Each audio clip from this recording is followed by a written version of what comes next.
Hello friends, आज मैं आपके साथ इकोनॉमिक्स का एक और टॉपिक लेके आया हूँ और टॉपिक का नाम है मनी। शुरू करने से पहले बता दूं कि चैप्टर का नाम भी मनी है और इस चैप्टर के सारे लिंक्स आपको इस वीडियो के डिस्क्रिप्शन में मिल जाएंगे। चलिए शुरू करते हैं कि मनी क्या होता है और इसकी डेफिनेशंस क्या है। अगर आपको पेपर में क्वेश्चन आता है डिफाइन मनी या what do you mean by money और उसके साथ साथ आप डेफिनेशंस भी लिखते हो तो आपके बहुत अच्छे नंबर आ सकते हैं। ठीक है, तो चलिए शुरू करते हैं। Money is something which is difficult to define since it is one of those concepts which are capable of being defined in different ways. Money को काफी मुश्किल है डिफाइन करना क्योंकि ये एक ऐसा कॉन्सेप्ट है, वन ऑफ दोज कॉन्सेप्ट्स है जिसको लगातार अलग अलग इकोनॉमिस्ट्स ने डिफरेंट डिफरेंट वेज में अपने हिसाब से डिफाइन किया हुआ है। ठीक है, in fact money is defined differently by different economist. तो जितने इकोनॉमिस्ट हुए उन्होंने मनी की अपने अपने हिसाब से डेफिनेशन दी है। लास्ट में हम कंक्लूजन करने की भी कोशिश करेंगे। अगर आपको मनी के ऊपर कोई क्वेश्चन आता है तो आप अगर डेफिनेशंस लिखेंगे तो आपके अच्छे खासे नंबर आ जाएंगे। तो चलिए पहली definition, according to Hawtrey, money is one of those concepts which, like a teaspoon or an umbrella, are defined primarily by the use or the purpose which they serve. तो हॉटरा ये कहते थे कि मनी क्या है, मनी बेसिकली एक ऐसा concept है जिसको एक टी स्पून या अम्ब्रेला की तरह हम डिफाइन कर सकते हैं और प्राइमरीली ये मनी को डिफाइन करने का तरीका है मनी के पर्पस के थ्रू। तो मतलब मनी क्या है, मनी एक ऐसी चीज है, money is what money does. मतलब मनी क्या करता है, मनी एक ऐसी चीज है, मनी को डिफाइन ऐसी चीज से किया गया है हॉटरे ने कि मनी का जो पर्पस है, जिस पर्पस को मनी सॉल्व करता है वही मनी है। समझ की बात। तो अब ये जो कन्वेंशनल डेफिनेशन है, conventionally money has been defined in terms of its functions. तो अगर पुराने जो क्लासिकल थिंकर्स हैं उनके हिसाब से चलें, क्लासिकल इकोनॉमिस्ट जो है उनके हिसाब से चलें, तो मनी को डिफाइन किया गया है मनी के फंक्शंस के हिसाब से। कैसे? Different economists have given different functional definitions of money. Some of these definitions are too extensive while others are too narrow. तो कन्वेंशनली जब हम डिस्कस करने की कोशिश करते हैं मनी को, तो मनी की अलग अलग डेफिनेशंस है और मनी को जो मनी के फंक्शंस हैं उस टर्म्स में डिफाइन करने की कोशिश की गई है। कुछ डेफिनेशंस जो हैं काफी वाइड हैं, मतलब उनका स्कोप ज्यादा है, और कुछ डेफिनेशंस जो हैं वो काफी नैरो हैं, तंग है, उसमें काफी कम फंक्शंस ऑफ मनी डिस्कस किए गए हैं। जैसे कि according to professor Walker, money is what money is what money does. Money क्या है? मनी वो है जो मनी कर सकता है। समझ की बात। This definition of money is very wide as well as very vague. तो ये जो डेफिनेशन है काफी वाइड है, मनी तो कई काम कर सकता है, तो ये सारे काम इसकी डेफिनेशन में आ गए क्या? समझ की बात। Money performs a variety of functions but this definition does not specify any particular function of money. There are some economists who define money in terms of one or the other functions of money. तो ये बात है कि भाई money तो variety of functions perform करता है, मगर वॉकर ने कहा कि मनी क्या है? जो मनी कर सकता है। तो भाई एग्जैक्टली नहीं बताया मनी क्या क्या कर सकता है। तो कुछ इकोनॉमिस्ट हैं जिन्होंने मनी का प्रॉपरली बताया है कि एक या एक से ज्यादा फंक्शंस। लाइक एक डेफिनेशन डिस्कस करूंगा आपके साथ। According to Robertson, anything which is widely accepted in payments for goods or in discharge of other kinds of business obligations is called money. उनका ये मानना था कोई भी ऐसी चीज जो वाइडली एक्सेप्टेड है पेमेंट्स के तौर पे। ठीक है, आप पेमेंट कहीं करते हो गुड्स एंड सर्विसेज के लिए, या गुड्स जो भी खरीदते हो उसके लिए पेमेंट करते हो, या फिर डिस्चार्ज करते हो any type of business obligation, कोई भी आपके ऊपर बिजनेस ऑब्लिगेशन है या आपको कहीं देनदारी है, उसके टर्म्स में जो भी आप पे करते हो उसे मनी कहा जाता है। ठीक है, तो next definition, according to GDH Cole, money is anything which is habitually and widely used as a means of payments and is generally accepted in the settlement of debts.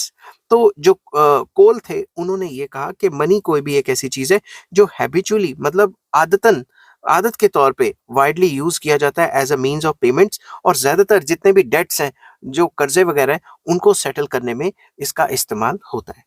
एक और डेफिनेशन डिस्कस करेंगे। According to Kent, money is anything which is commonly used and generally accepted as a medium of exchange और as a standard of value. तो जो professor Kent थे उनका ये मानना था मनी कोई भी ऐसी चीज है जो कि आमतौर पे यूज की जाती है या जनरली एक्सेप्ट की जाती है as a medium of exchange या स्टैंडर्ड ऑफ वैल्यू।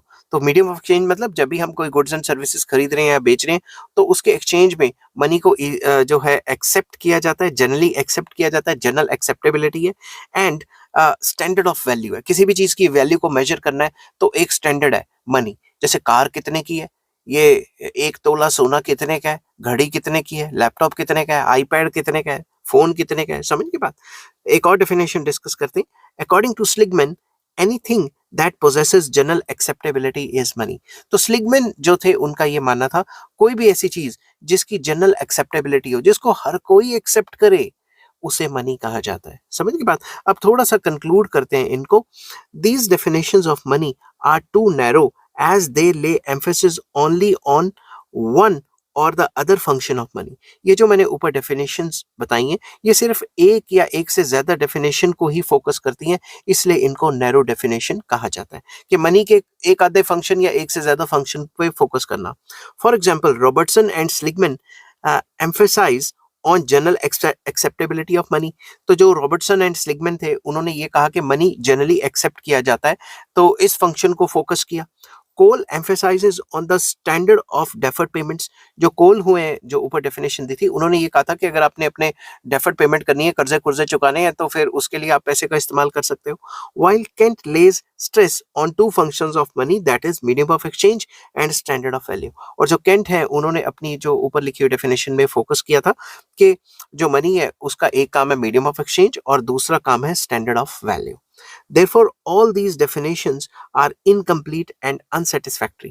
तो जो ऊपर लिखी हुई जो definitions है वो complete नहीं है, क्योंकि उन्होंने एक आधी चीज या एक से ज्यादा चीज या दो चीजों को ही जो है फोकस में रखा, बाकी सारी चीजों को जो है डिस्कस नहीं किया। An appropriate definition of money must emphasize not only the important functions of money but also its basic characteristics, namely general acceptability.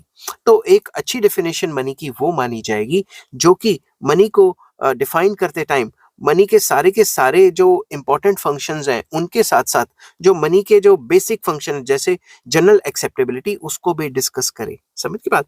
From this point of view, Crowther has given the most suitable definition of money, that is, according to Crowther, anything that is generally acceptable as a means of exchange and at the same time acts as a measure of value and store of value is known as money।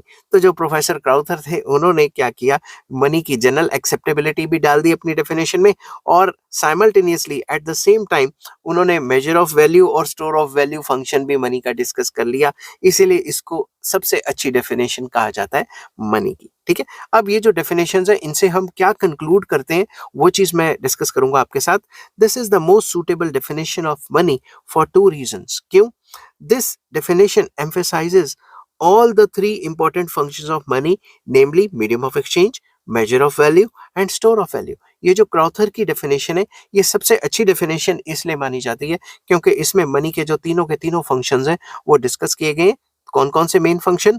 सबसे पहला function medium of exchange, दूसरा measure of value कि हम money के through किसी भी चीज की वैल्यू को मेजर कर सकते हैं और मनी को as a store of value के तौर पे भी हम रखते हैं। तो ये फंक्शंस हम ज्यादा डिस्कस में डिटेल में डिस्कस करेंगे जब फंक्शंस ऑफ मनी डिस्कस करेंगे, उसकी वीडियो का लिंक भी आपको इस वीडियो के डिस्क्रिप्शन में मिल जाएगा। The second point, it pinpoints on the basic characteristic of the money, that is, namely general acceptability, that is, anything that is generally accepted as a medium of payment for goods and services. तो इन्होंने pin point किया है कि ये जो money है इसका जो बेसिक करेक्टरिस्टिक है वो है जनरल एक्सेप्टेबिलिटी। और जनरल एक्सेप्टेबिलिटी को उन्होंने ये बताया कि पैसा हर कोई एक्सेप्ट कर लेगा as a payment for goods and services, या कोई भी गुड या सर्विसेज आप एक्सचेंज करते हो तो उसके एक्सचेंज में जो भी आप चीज आसानी से जनरली एक्सेप्ट कर लो जिसकी कोई अपोजिशन ना हो, उसको मनी कहा जाता है।